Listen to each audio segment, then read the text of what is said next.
चलिए, स्वागत है आपका पायल किशोरी जी, आप वक्तव्य प्रस्तुत करिए। ओम स्वस्ति श्री गणेशाय नमः। श्री सरस्वत्यै नमः। श्री गुरुचरण कमलेभ्यो नमः। प्रथम गुरु जी को वंदना, द्वितीय आदि गणेश, तृतीय माता शारदे, कंठन करो प्रवेश। लंबोदरम परम सुंदरमेकदंतम्, पीतांबरम त्रिनयनम परमं पवित्रम्, उद्याद्दिवाकरनिभोज्ज्वलकान्तिकान्तम्, विघ्नेश्वरं सकलविघ्नहरं नमामि। नारायणं नमस्कृत्य नरं चैव नरोत्तमं, देवीं सरस्वतीं व्यासं ततो जयमुदीरयेत्। गवां तीर्थे वसति है गंगा, पुष्टिस्तथा द्रजसी प्रवृद्धा। लक्ष्मी करी से प्रणतौ च धर्मास्तासां प्रणामं सततं च कुर्यात्। अज्ञानातिमिरान्धस्य ज्ञानाञ्जनशलाकया चक्षुरुन्मीलितं येन तस्मै श्री गुरुवे नमः। जय जय श्री राधा रमण, जय जय नवल किशोर, जय गोपी चित चोर प्रभु, जय जय माखन चोर।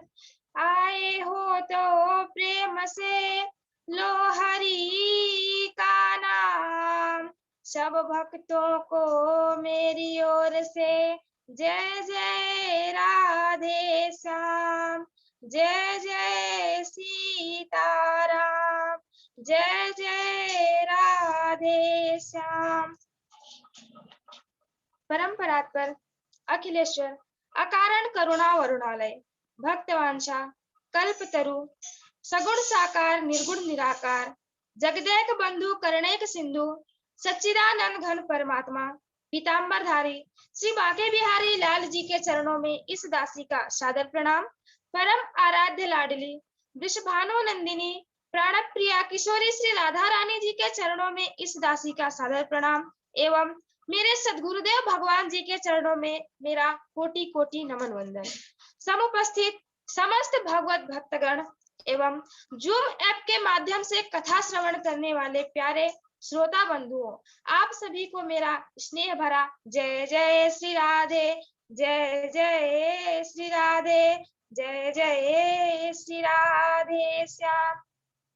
तो प्यारे श्रोता बंधुओं, आज हम अमर कथा की कथा सुनाने वाले हैं। इसमें कहीं भी किसी भी प्रकार की त्रुटि हो तो आप सब मुझे अवश्य अवगत कराएं। तो आइए हम सब कथा में प्रवेश करते हैं। तो महाराज, दंत कथा के अनुसार ब्रह्मा जी ने एक सभा का आयोजन किया। उसमें सभी को बुलाया गया, राजा, देवता, महर्षि, गंधर्व, सभी को बुलाया गया और इसमें एक प्रश्न उठाया गया। प्रश्न क्या था कि इस 14 भुवन में, इस 3 लोक और 14 भुवन में सबसे महत्वपूर्ण वस्तु क्या है। तो वहां उस सभा में जितने भी उपस्थित देवतागण, ऋषिगण, गंधर्व इत्यादि थे, सबने अपना अपना मत दिया। कोई कहता है हीरा महत्वपूर्ण है, कोई कहता है सोना महत्वपूर्ण है, कोई चांदी महत्वपूर्ण है। तो किसी ने कहा नहीं, यह सब महत्वपूर्ण नहीं है। तो कहते हैं आप ही बताइए कौन सी वस्तु है जो सबसे महत्वपूर्ण है।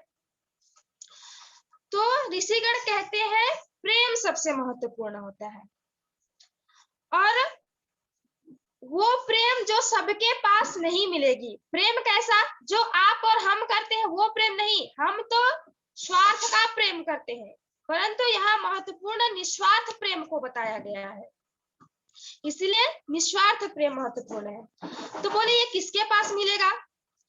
तो ऋषिगण कहते हैं, आप लोग बताइए किसके पास मिलेगा?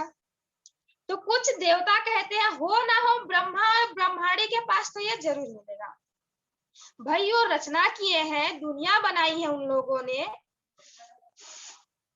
तो ये निस्वार्थ प्रेम तो ब्रह्मा ब्रह्माणी के पास जरूर मिलेगा। तो ऋषिगण कहते हैं नहीं, वो तो सृष्टि की रचना कार्य करने में इतना व्यस्त रहते हैं कि उनके पास तो ब्राह्मणी के लिए इतना समय कहाँ, तो उनके पास वो प्रेम नहीं है।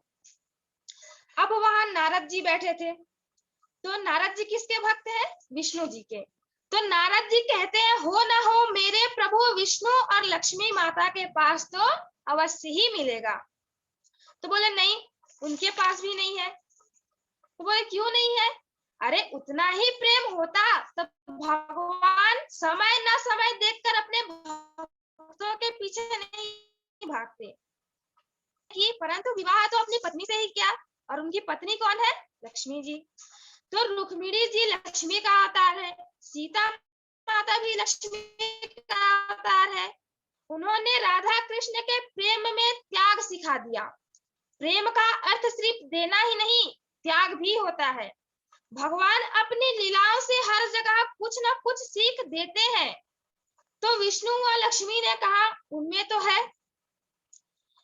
तो ऋषिगण कहते हैं नहीं, उनमें भी नहीं है। अगर उनमें होता तो भक्त के पीछे दिन रात नहीं भागते। गजेंद्र ने मध्य रात्रि में भगवान को पुकारा था, भगवान भागकर चले गए थे। अगर आधी रात में लक्ष्मी जी को अकेले छोड़कर चले गए तो समझ जाइए उनमें प्रेम नहीं है। इतना ही प्रेम होता तो वो लक्ष्मी जी को साथ में लेकर जाते कि नहीं। तो ऋषिगण कहते हैं उनमें भी प्रेम नहीं है। अब नारद जी ने कहा आप ही बताइए कहाँ है प्रेम? तो बोले अगर प्रेम की पराकाष्ठा कहीं पर है ना, तो वो मेरे प्रभु महादेव जी और पार्वती माता में है। तो बोले कैसे? एक तो वो उनके आधे अंग पर विराजती है, और दूसरा महादेव जी ज्यादा से ज्यादा समय पार्वती मैया को देते हैं, यानी कैलाश पर्वत छोड़कर जाते ही नहीं। सबसे ज्यादा प्रेम महादेव और पार्वती जी में है। तो नारद को अब यह बात अच्छी नहीं लगी। नारद जी कहते हैं सही बात नहीं है, सबने यह बात सही ठहराई, परंतु नारद जी इसके विपक्ष में खड़े हो गए। अब नारद जी ने कहा इतना ही प्रेम है, अगर मैं उन दोनों के बीच झगड़ा करवा दूं तो ऋषिगण कहते हैं तब की तब देखेंगे, जब आप झगड़ा करवाएंगे तब देख लेंगे, परंतु अभी तो उनके बीच प्रेम है। तो नारद जी ने कहा नहीं, मैं उनके बीच झगड़ा करवा दूं अभी तो अगर किसी तीसरे की बात को सुन के दोनों के बीच झगड़ा हो जाए ना, तो समझ जाइए उन दोनों के बीच प्रेम नहीं है।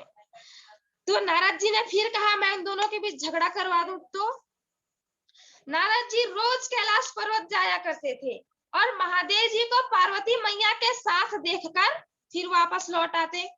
एक दिन संयोगवश नारद जी कैलाश पर्वत पर जाते हैं और देखते हैं कि महादेव जी कहीं गए हुए थे।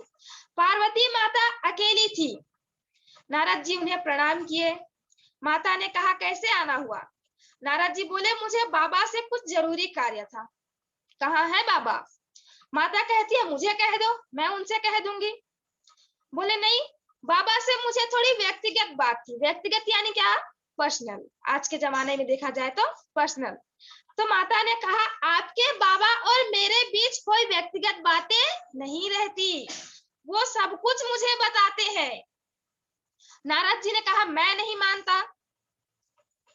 पुरुष कोई ना कोई बात तो स्त्री से छुपाता ही है, चाहे वो भगवान हो या साधारण पुरुष हो। तो नारद जी ने कहा ऐसा कि पुरुष कोई ना कोई बात तो छुपाता ही है। फिर माता कहती है ऐसी कोई बात नहीं है, हमारे बीच कोई बातें नहीं छिपती। तो कहा अरे कोई बात नहीं छिपती, तो आप बताइए आपने अमर कथा सुनी है? तो माता ने कहा ये कौन सी कथा है? तो नारद जी कहते हैं ये हर किसी को नहीं सुनाते, जिससे सबसे ज्यादा प्रेम करते हैं ना, ये उसे ही सुनाते हैं। तो माता ने कहा इसका मतलब प्रभु हमसे प्रेम नहीं करते? हम इतने दिन तक यही सोचते थे, कुछ तो गड़बड़ है। नारद जी ने कहा मैं क्या जानूं, ये आप दोनों के बीच की बात है, आप दोनों ही जानिए।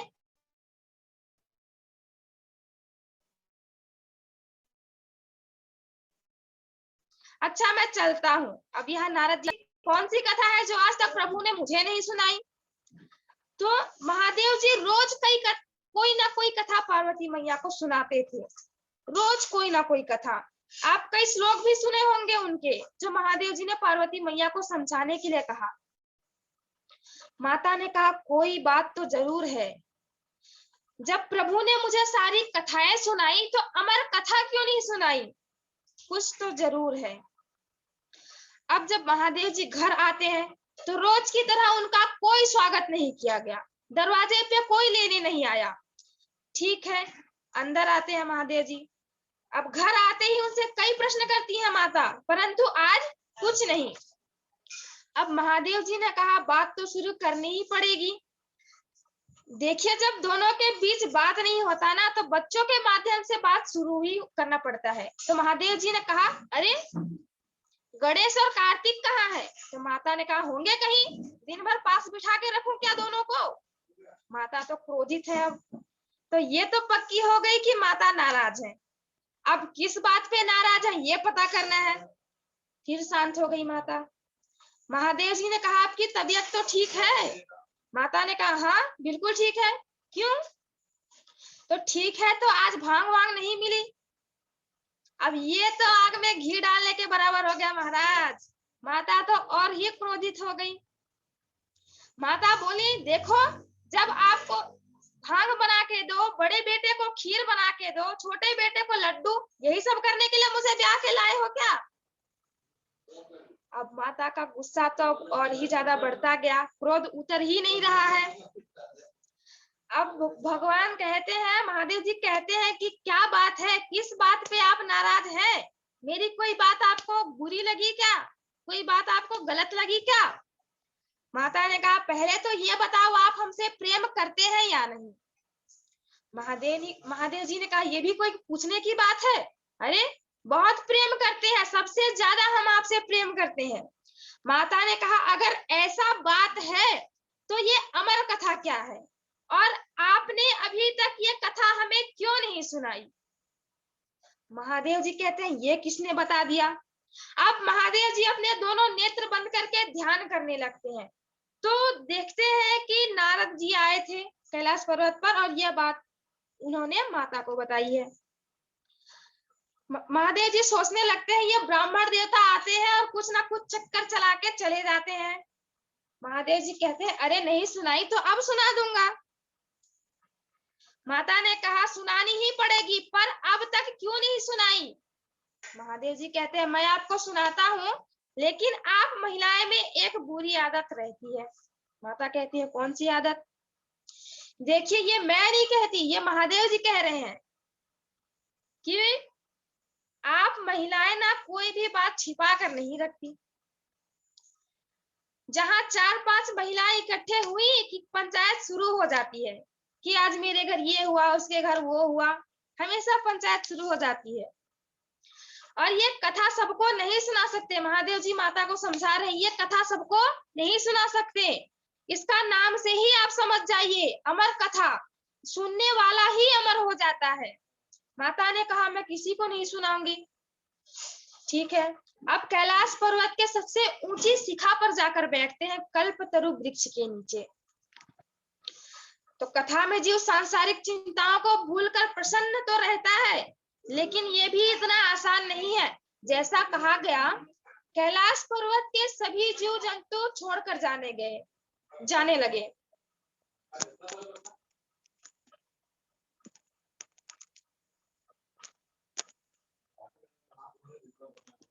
कैलाश पर्वत के सभी जीव जंतु छोड़कर जाने लगे महादेव जी की एक आज्ञा के अनुसार। अब तो ये जीव जंतु कौन है?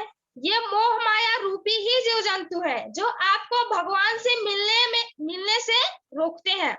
सबसे पहला होता है अहंकार। जिसमें अहंकार होगा महाराज वो ठीक से ताली नहीं बजाएगा। आजकल देखते हैं ना, कथा में कितने आराम से बैठे रहते हैं, भले ही कथा सुने या ना सुने, परंतु कथा में बैठ के अपने घर की पंचायत शुरू हो जाती है। तो उदाहरण के लिए आप कई बार देखते होंगे कथा में जो बड़े बड़े लोग आते हैं ना, जो बड़ी पदवी पर बैठते हैं, जो बड़े धनवान होते हैं या कोई पोस्ट पर रहते हैं, वो शांति से बैठे रहते हैं एकदम चुपचाप। अब उस व्यक्ति को अपने घर में अपने पोते पोती को हंसाने के लिए बोला जाए तो क्या हंसा पाएंगे? शर्म से वो ताली ही नहीं बजा पाएंगे। तो कथा में आकर ताली बजाने में उनको बड़ी शर्म आती है। तो ये क्या होता है? ये अहंकार जो आपको हमेशा प्रभु से मिलने से रोकता है। आप साधारण लोगों की तरह ताली बजाएं कथा में बैठे तो अहंकार आते ही आप भगवान से जुड़ नहीं पाते। दूसरा होता है आलस्य। जो बड़े आलसी होते हैं ना, कथा में आकर उनको नींद बड़ी आती है। वो इसलिए कि कथा वो ध्यान से नहीं सुनते, तो निद्रा रानी तो अपने गोद में लेगी ही। तो आलस्य, और कई बार हमारे आजू बाजू में ऐसे लोग बैठे रहते हैं ना कथा में कि खुद तो कथा सुनते नहीं है, हर थोड़ी देर में पानी पियोगे, कहाँ से आए हो आप, कहाँ रहते हो, अक्सर कथा में यही होता है। तो कथा तो सुनने दो, बाद में बात करो, इसलिए ताली बजाओ ताकि आलस्य भी दूर हो। इसलिए महादेव जी ने पहली ताली बजाई तो कैलाश पर्वत के जितने भी जीव जंतु थे सारे कैलाश पर्वत छोड़कर चले गए।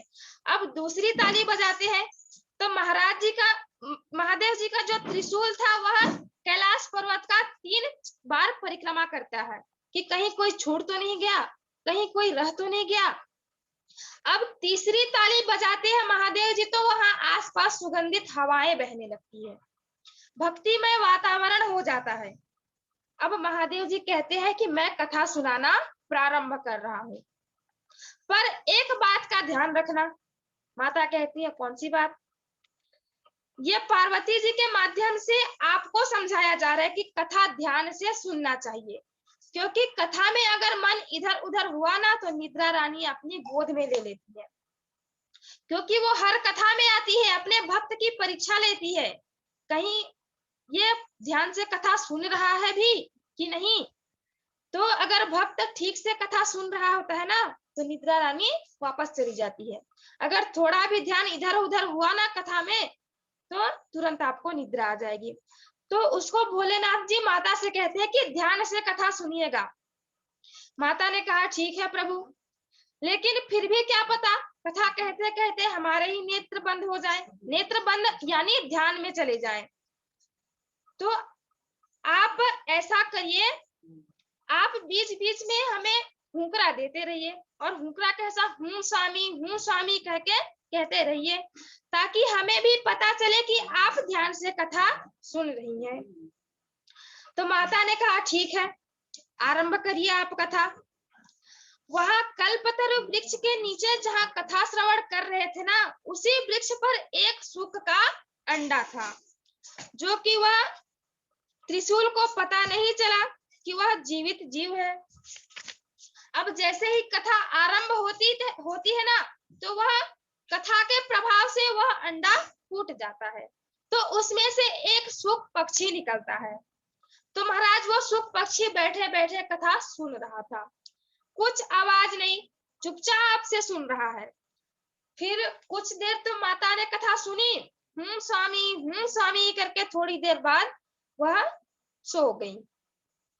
बाबा कहते हैं, बाबा ने अपने नेत्र बंद कर लिए थे और कहते हैं अब बाबा ने अपने नेत्र तो बंद कर लिए, उन्हें कुछ दिखाई नहीं दे रहा है। वो कथा कहते जा रहे हैं, माता तो सो रही है। अब यहाँ तोते का स्वभाव होता है कि वो किसी बात को अगर बार बार सुने ना तो उसे दोहराने लग जाता है।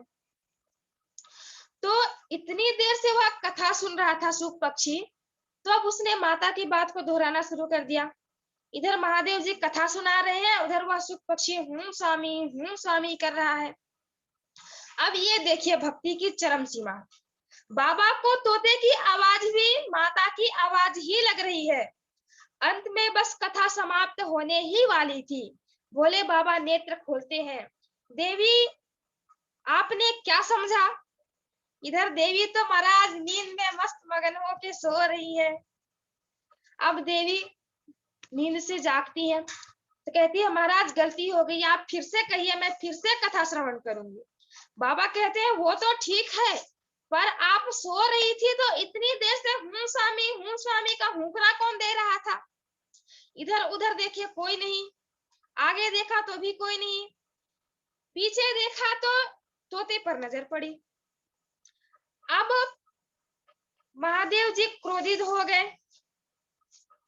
अब वह त्रिशूल लेकर भागने लगे क्रोध से। तो आगे आगे तोता भाग रहा है, पीछे पीछे महादेव जी भाग रहे हैं। क्यों? क्योंकि उसने चुपके से कथा सुनी है, छिपकर।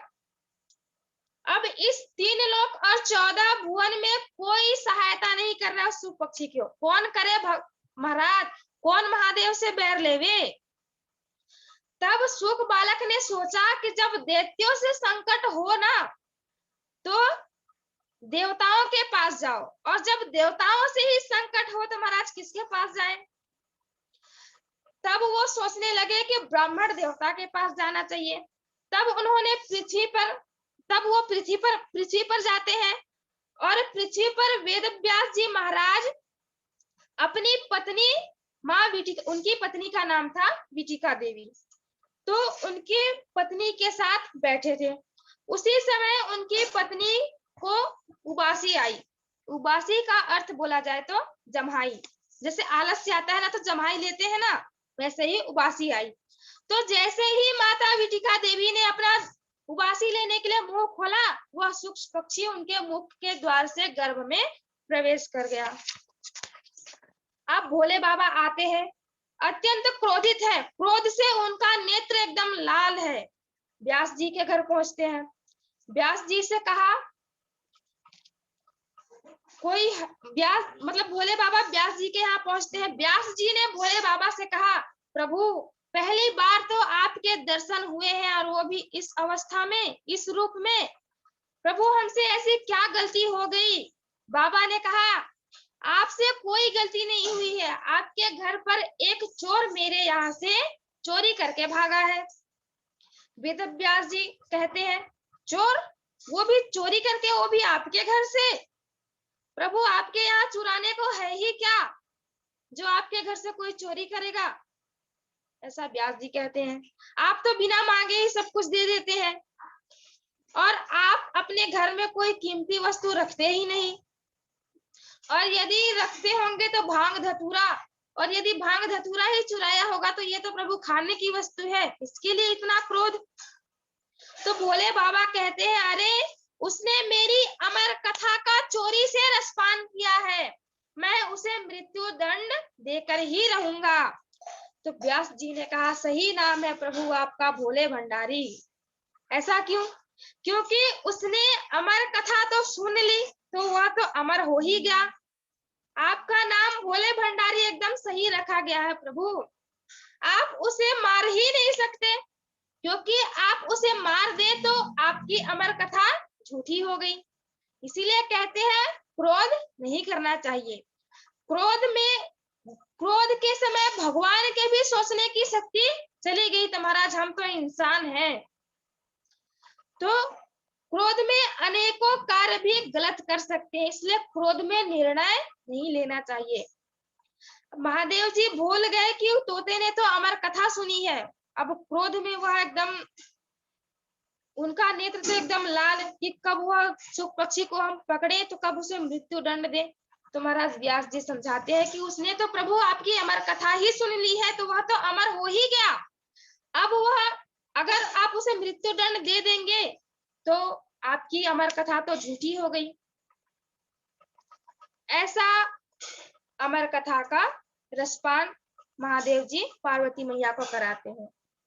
बस हम यही अपनी वाणी को विराम देते हैं। बोलिए श्रीमद् भागवत महापुराण की जय, श्री वृंदावन बाके बिहारी लाल की जय। राधे राधे गुरुजी।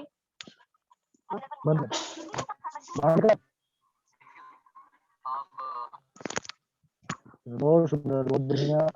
अभी वक्तव्य हमारे तरह सुना रही थी पायल किशोरी, बहुत अच्छा लगा हमको सुन करके।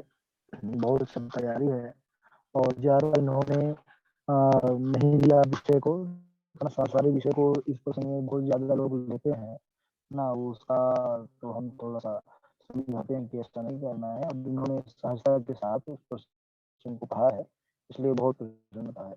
बहुत बढ़िया, वेरी गुड। प्रसंग तो है नहीं भागवत में, लेकिन फिर भी प्राय सभी करते हैं तो करना चाहिए, ना सुना देंगे तो ठीक रहता है। नहीं बहुत लोग कहते हैं कि बिहार जी तो सब सुनाए हैं, हमारा कथा ही नहीं सुनाए हैं। ठीक है, अच्छा है, ठीक है, इसको बढ़िया से हमने कहा है, बहुत अच्छी तैयारी है। चलिए, सुरेश चंद्र जी पहुंच गए हैं घर अभी, आप नहीं? गुरुजी बस पहुंचा हूँ अभी, बस मैं आपको रिकॉर्ड करके भेजता हूँ गुरुजी।